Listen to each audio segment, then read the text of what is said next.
கரூர் அருகே பெரிய ஆண்டாங்கோவில் அமராவதி தடுப்பணையில் இன்று காலை நிலவரப்படி 1821 கன அடி உபரி நீர் வெளியேறி வருகிறது.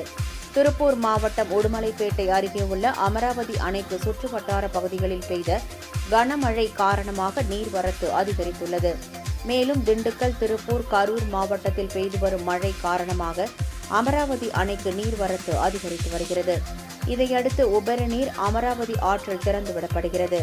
இதனால் கரூர் மாநகராட்சியை ஒட்டியுள்ள ஆண்டாங்கோவில் தடுப்பணைக்கு நேற்று மாலை 446 கன அடியாக இருந்த நீர்வரத்து இன்று காலை வினாடிக்கு 1821 கன அடியாக அதிகரித்தது.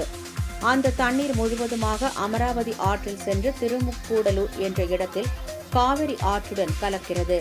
பெரிய ஆண்டாங்கோவில் அமராவதி தடுப்பணை முன்பு காடு போல் வளர்ந்து உள்ள கோரை புற்களை அகற்ற வேண்டும் என்று அரசுக்கு அப்பகுதி பொதுமக்கள், சமூக ஆர்வலர்கள் கோரிக்கை விடுத்துள்ளனர்.